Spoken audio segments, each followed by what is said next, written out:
네, 중국에 내지 선교회를 설립했으며 당시에 청나라 남성의 상징인 이 변발을 하면서까지, 즉 머리를 모두 깎고 이제 뒤에 머리를 따내린 이런 머리를 하면서까지 그들에게 맞추어서 선교를 했었던 허드슨 테일러 선교사의 일화입니다. 그가 하나님을 사랑해서 전적으로 선교하고 있기에 이 허드슨 테일러의 경제적인 형편이 넉넉하게 보장되면 얼마나 좋겠습니까마는, 하나님께서는 종종 자신의 종들을 궁핍함으로 인도하시고 시험하시는 것을 우리가 알게 됩니다. 놀랍게도 당시에 그는 석 달에 한 번씩 봉급을 받는 상황이었는데, 그마저도 제때에 지급받지 못할 때가 더 많았다는 것입니다. 어느 날 전도와 신방을 마치고 집에 돌아온 테일러에게 가난한 남자 한 명이 찾아와서 지금 죽어가고 있는 자기의 아내를 위해서 기도해 달라고 부탁을 했습니다. 이때는 아직 중국으로 가기 전에 영국에서 선교 훈련을 받고 있었던 때였던 것 같습니다. 이때에 호주머니를 보니까 당장 식비로 쓸 반 크라운짜리 은화 한 개밖에 없다는 것을 알게 되었는데, 이때 테일러가 속으로 생각합니다. 이 반 크라운짜리 은화 대신에 찬돈이 있었다면 내가 1실링을 줄 수 있었을 텐데 하고 생각하면서 그를 뒤따라갔습니다. 당시 영국에서 1크라운은 5실링에 해당하는 금액이었습니다.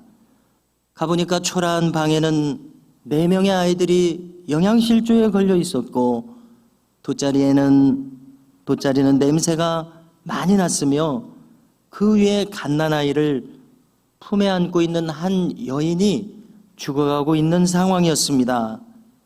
이러한 상황에서 감히 그들에게 어떠한 위로의 말도 쉽게 내지 못하는 가운데 간신히 하나님을 의지하시라는 말만 겨우 꺼낼 수 있었습니다. 이때에 그의 내면에서 한 음성이 들립니다. 이 위선자야, 날마다 사랑과 봉사를 운운하면서 내 주머니 속에 은화를 그들에게 통째로 줄 수가 없더란 말이냐. 이 들려오는 음성은 하나님의 음성으로 그 시간 그에게 들렸습니다. 거부할 수 없는 힘으로 그의 마음에서 울리는 이 음성을 따라서 그는 결국 자신이 가진 은화를 그 가족에게 내어주면서 하나님을 전했습니다. 이제 마치고서 밖으로 나와서 집으로 돌아오는 가운데 테일러의 마음속에는 말할 수 없는 기쁨이 몰려오게 됩니다. 그리고 돌아오는 발걸음은 더욱 가벼워지고 보람있는 발걸음이었습니다. 이제 하룻밤이 지나고 다음날 아침이 되었습니다. 집주인이 다가와서는 어제 왔다고 하면서 소포를 전해주는 겁니다. 궁금해하면서 소포를 열어보게 되었는데요, 그 속에는 놀랍게도 10실링짜리 금화가 들어있었습니다. 어제 준 반 크라운의 4배나 되는 금액이었습니다. 참으로 놀라운 일화가 아닐 수 없습니다. 허드슨 테일러 자신이 꿈에도 이런 결과를 생각한 것은 당연히 아니었을 것입니다. 그런데 하나님께서는 허드슨 테일러에게 결과를 생각하지 않고 주어진 상황에서 충실하게 하셨고, 그리고 결국은 그 결과까지도 더욱 좋게 책임지시며 인도하시는 그러한 일화였습니다. 우리 현대인들은 무한한 경쟁 그리고 성과주의 속에서 살아가고 있습니다. 특히나 우리 한국 사회는 지난 수십 년 동안 눈부신 발전을 하면서 어려서부터 무한 경쟁에 내몰리는 그야말로 압박이 심한 사회 속에서 살아가는 것으로 우리 모두가 느끼는 것 같습니다. 그래서 이러한 상황이 원인이 됐는지는 몰라도 지난 수년간 수치상 우리 대한민국은 경제협력개발기구, 즉 OECD에서 발표한 국가별 이 자살률에서 최상위를 위치하고 있습니다. 그래서 이것은 단편적이기는 하지만은 현대 한국인의 심리 속에서 성공에 대한 욕구가 가득하고 그것이 성취되지 못할 때에 자존감이 하락하고 비관하게 됨을 보여주는 한 사례가 아닌가 생각됩니다. 한번 우리는 생각해 봅니다. 성공이란 무엇입니까? 인생의 보람이란 도대체 어디에서 찾아질 수 있는 것입니까? 오늘 우리는 성공에 대한 성경적인 성경이 제시해주는 시각을 가져야 하리라 생각합니다. 그리고 성경적인 인생관을 바르게 세워야 할 것입니다. 롱펠로우라고 하는 미국의 시인은 그의 유명한 시인 인생찬가의 이 많은 구절들 중에서 이렇게 노래하는 대목이 있습니다. 아무리 즐거워도 미래를 장담하지 말아라. 지나간 과거, 그것은 장례를 치러버려라. 지금 사는 현재 속에서 행동하라. 그대의 속에는 심장이 고동치고 있고 저 위에는 하나님이 계시도다.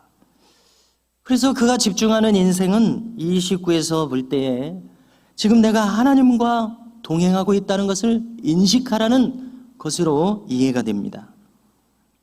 오늘 본문을 한번 살펴보십시오. 이 본문은 주님께서 잡히시던 날 밤, 즉 성찬식을 마치시고서 제자들에게 유언처럼 주셨던 설교가 있지 않습니까? 요한복음 중간에 길게 3장에 걸쳐서 나오는 긴 다락방 설교입니다. 그 설교에 이어서 주님은 또 길게 기도하시는 대목이, 사도 요한은 이것을 어찌 다 기억하고 있는지 이것을 우리에게 전해주고 있습니다. 그래서 예수님의 유언과 같은 이 마지막 기도를 이름하여 예수님의 대제사장적 기도다, 이렇게 칭하기도 합니다. 여기서 주님께서는 지난 3년간의 공생애를 마치시면서 십자가를 또 바로 임박하여 앞두시고서 최후의 기도의 성격을 가지는 이 기도를 올리고 계십니다. 자, 우리는 아마 모든 분들이 생각해 보셨을 것입니다. 왜 주님께서는 그 젊은 33살의 나이에 이 모든 사역을 마치셔야 하시는가? 주님은 더 오래 지상에 머무시면서 더 많은 병자를 고치시고 더 많은 축기 사역, 즉 귀신을 축출하는 사역을 하시며 더 많은 지혜로운 말씀들, 즉 천국 복음의 말씀들을 전하시는 것이 더 좋지 않느냐는 이러한 생각입니다. 80세, 90세까지 이 땅에 계시면서 더 많은 사역과 더 많은 가시적인 열매를 보셔야 했던 것이 아닌가, 이런 생각 말입니다. 그러나 주님은 그렇게 하지 않으셨습니다. 주님은 깨끗이 33살의 나이에 이 지상의 사역을 마치셨습니다. 오늘 주님의 기도는 이 사역을 마치시면서 올리는 최종적인 기도였다는 사실이 우리로 하여금 더욱 주님의 기도를 주목하게 합니다. 여기서 주님은 한마디로 말해서 모든 지나간 결과 그리고 앞으로의 모든 전망도 하나님께 다 맡기시는 모습을 보이신다고 생각됩니다. 오늘 말씀 11절을 다시 한번 들어보십시오. 나는 세상에 더 있지 아니하오나 그들은 세상에 있사옵고 나는 아버지께로 가옵나니 거룩하신 아버지여 내게 주신 아버지의 이름으로 그들을 보존하사 우리와 같이 그들도 하나가 되게 하옵소서, 이렇게 기도하십니다. 주님께서 남겨두실 제자들의 모습을 한번 떠올려 보십시오. 이 제자들은 아직 미완의 제자들이었습니다. 이제 우리가 다 아시는 대로 잠깐 오면 이 기도를 마치면 당장 제자들은 체포되시는 주님을 두고서 주님을 버리고 달아날 사람들입니다. 그렇게 스스로 확신했던 베드로도 저주하며 곧 주님을 부인할 것입니다. 이것이 바로 제자들의 현주소였습니다. 그야말로 형편없는 모습이라고 할 수 있습니다. 3년간 그렇게 공들이신 주님의 사역이 무색할 정도입니다. 정말로 제자들에게 주님의 사역이 아무런 의미가 없는 것처럼 보이는 그러한 모습 아니었습니까? 그러나 주님께서는 오늘 이 기도를 통해서 제자들의 모든 것을 하나님께 맡기고 계십니다. 그리고 다만 아주 중요한 기도를 여기 덧붙이고 계십니다. 방금 읽은 9절 마지막 대목을 보면은 우리와 같이 그들도 하나가 되게 하옵소서. 이 기도와 함께 제자들의 모든 것을 하나님께 맡기고 계십니다. 그렇다면 이 기도는 무슨 뜻이겠습니까? 첫째, 성삼위께서 하나이시듯이 제자들도 자기들 안에서 한 마음 한 뜻이 되게 해달라, 천국 복음으로 일치되게 해달라는 그런 기도이실 것이라고 생각됩니다. 두 번째로, 아버지의 뜻이 하늘에서 이루어진 것처럼 땅에서도 이루어지이다. 주기도에서 주님이 들으시는 기도 아닙니까? 이 주님의 기도처럼 이 제자들이 마침내 지금은 부족할지라도 마침내 아버지 하나님의 뜻과 일치된 제자들의 삶의 결과가 이어지게 하옵소서. 이 뜻이시리라고 생각됩니다. 어느 뭐로 보든지 이것은 가장 바람직한 제자들의 모습이 될 것입니다.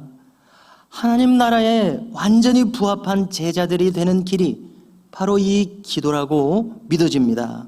즉 하나님의 뜻과 완전히 일치된 생각과 행함을 가지는 제자들의 모습 말입니다. 자, 그런데 주님의 기도를 계속해서 우리가 들어볼 때에 참 중요한 대목이 이어집니다. 12절을 보십시오. 내가 그들과 함께 있을 때에 내게 주신 아버지의 이름으로 그들을 보존하고 지키었나이다. 그 중에 하나도 멸망하지 않고 다만 멸망의 자식뿐이오니 이는 성경을 응하게 하려 함이니이다. 이 주님의 기도는 3년간의 공생애를 다 정리하는 기도가 되기도 합니다. 방금 이 대목에서는 무엇을 지금 거론하고 계십니까? 자, 주님께서 12 제자를 뽑으셨었습니다. 뽑으실 때 먼저 깊이 기도하셨습니다. 신중하게 이들을 택하셨습니다. 그럼에도 불구하고 우리가 결과를 다 알고 계시듯이 이 12 제자 중에 한 사람 가룟 유다는 결국 그릇된 길로 가고 말았습니다.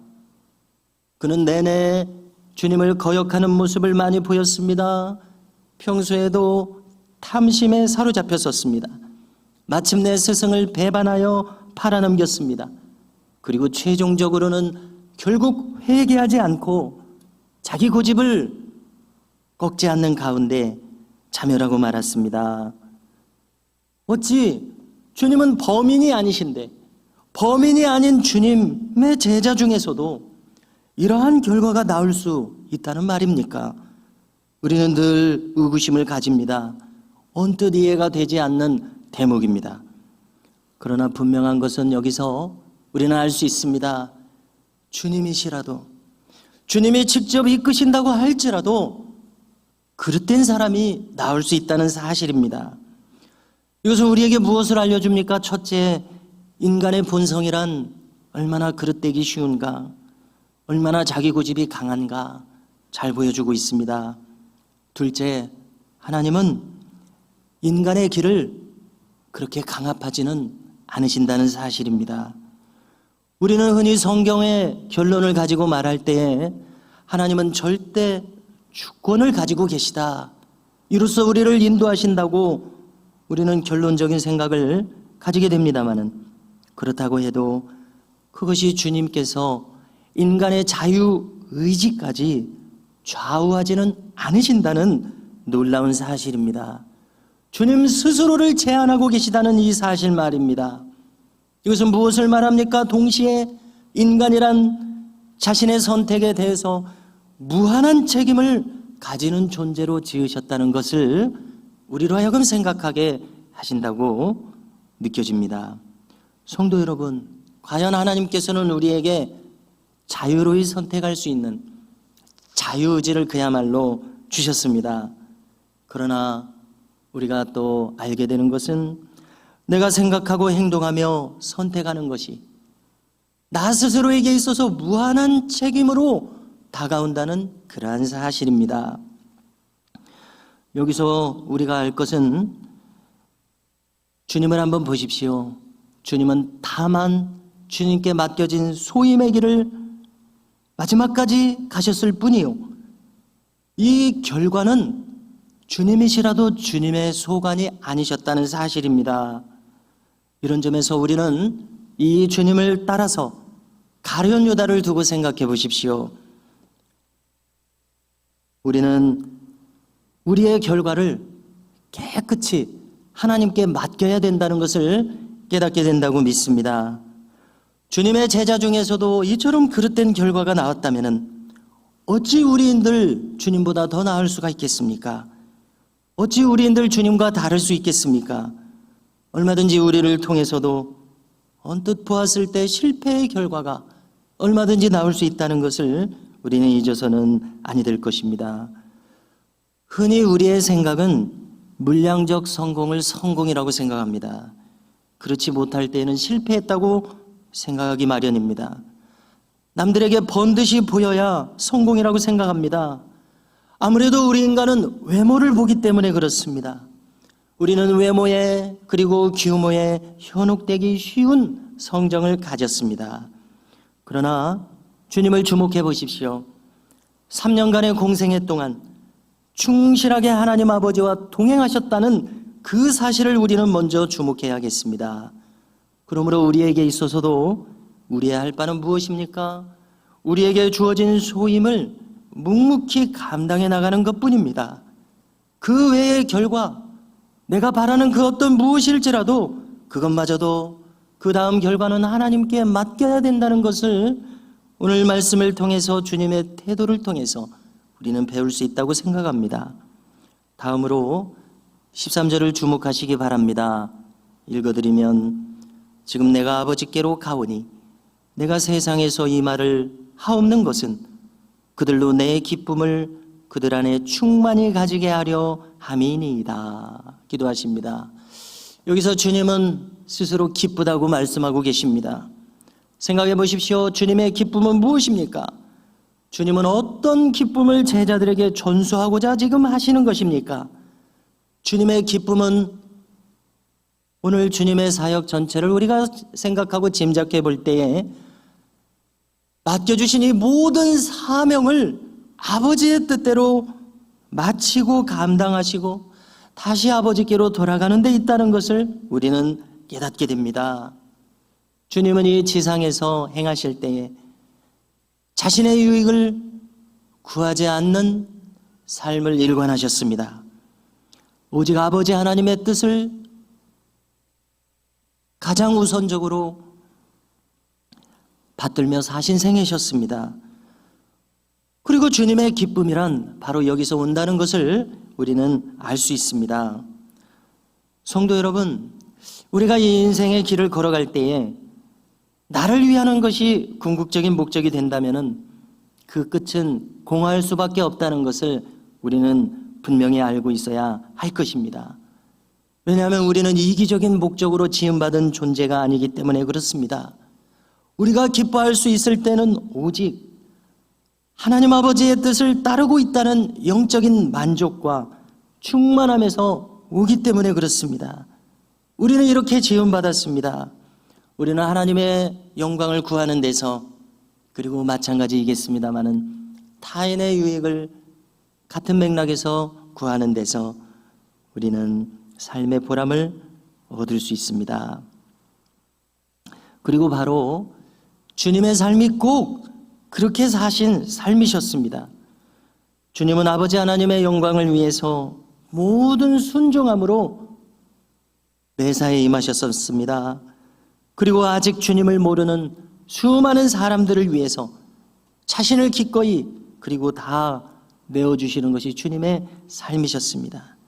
주님의 소망은 무엇입니까? 바로 이 기쁨을 제자들도 알게 하시는 것이 주님의 소망입니다. 내가 이와 같이 기쁨으로 충만한 것처럼 제자들의 앞으로 살아갈 삶도 오직 이 길을 통해서 기쁨으로 충만케 될 것이다. 남기시는 제자들도 이 기쁨에 동참하기를 주님은 원하셨습니다. 그렇습니다. 우리가 성경을 통해서 다 이제 알고 있듯이 이후에 제자들의 모습을 보십시오. 결국 그들은 주님께서 앞서가신 그 길을 모두가 다 따라갔었다는 사실입니다. 그러므로 우리가 충분히 짐작할 수 있는 것은 그들 안에 마찬가지로 주님의 기쁨과 똑같은 기쁨이 충만했을 것은 너무나도 자명하다는 사실입니다. 바라기는 우리의 삶도 그와 같기를 주님이 원하신다는 사실입니다. 주님이 가지셨던 기쁨이 우리의 생애 속에서도 충만하실 수 있기를 주의 이름으로 축복합니다. 또 한 가지 중요한 것은 오늘 주님의 이 대제사장적 기도는 요약해 볼 때에 마태복음 6장에서 가르쳐 주시는 주님의 기도, 주기도와 일치한다는 사실입니다.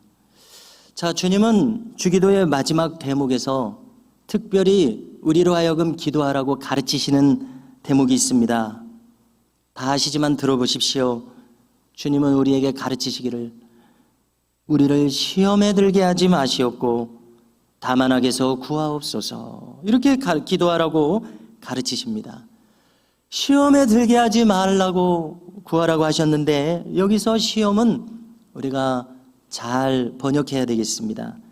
시련을 뜻하는 트라이얼이 아니라 유혹을 뜻하는 템프테이션이라는 사실입니다. 즉 쉽게 말해서 주님은 우리가 무슨 기도를 드려야 한다고 가르치시냐면은 하나님, 우리로 유혹을 이기게 하옵소서, 다만 악에서 나를 구하소서. 늘 우리가 이렇게 기도해야 할 것을 가르치셨다는 사실입니다. 왜냐하면 우리는 오늘도 유혹을 받기 때문에 그렇습니다. 오늘 말씀 15절에서도 같은 기도를 드리고 계심을 깨닫게 됩니다. 읽어드립니다.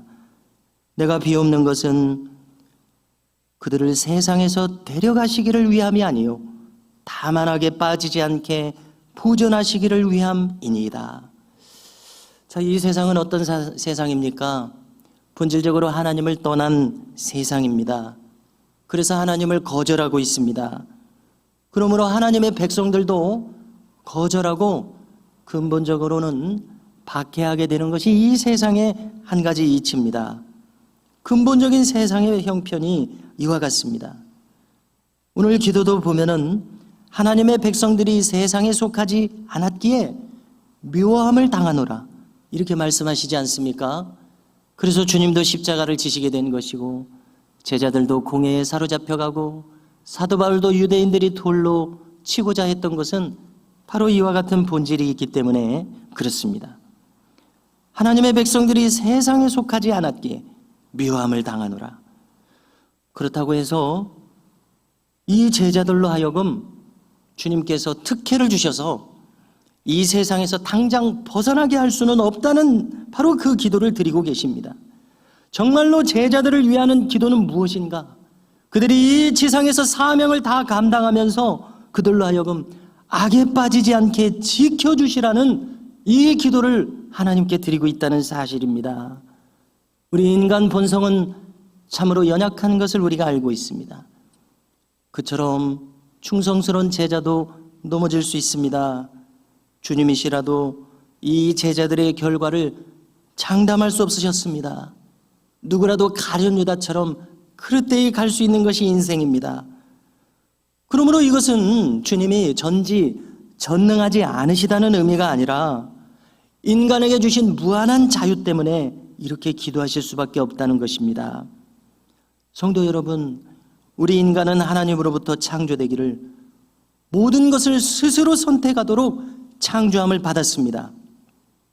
그리고 놀랍게도 이것이 바로 우리가 하나님의 형상으로 지음받았다는 증거가 되고 있습니다.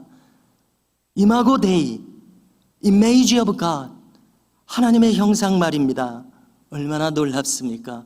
우리에게 얼마나 특별한 이 특권을 주셨습니까? 우리가 자유로이 선택하게 하신 바로 이 사실 말입니다. 그러므로 우리를 향한 주님의 최선의 기도는 무엇이 되고 있습니까? 저들을 악에 빠지지 않게 지켜주시라는 바로 이 기도였던 것입니다. 성도 여러분, 오늘 말씀을 함께 정리해 보십니다. 이처럼 주님은 짧으면 짧은 이 3년간의 공생애를 마치시면서 대제사장적 기도를 진지하게 드리고 계셨습니다. 이 기도에서 주님은 온전히 그 모든 결과를 하나님께 맡기고 계셨습니다. 마치 미완의 인생을 주님이시라도 사신 것처럼 그러한 인상을 우리가 받고 있지만, 사실 알고 보면은 우리를 한번 가늠해 보십시오. 우리인들 70, 80을 산들 우리 또한 그것은 미완의 인생일 수밖에 없지 않습니까? 성도 여러분, 우리의 평생 살아온 신앙과 인생의 결과를 어떻게 전망하고 계십니까? 더할 나위 없이 만족할 만한 인생으로 끝맺음을 하겠습니까? 아니면 후회로 가득한 인생이 될 것입니까? 우리는 주님께서 먼저 가신 길을 마찬가지로 가야 마땅할 것입니다. 주님의 길은 맡겨주신 소임을 충실히 감당하면서 모든 결과를 하나님께 맡기시는 바로 이 마음이셨습니다. 우리에게도 동일한 은혜가 충만하기를 간절히 소망합니다.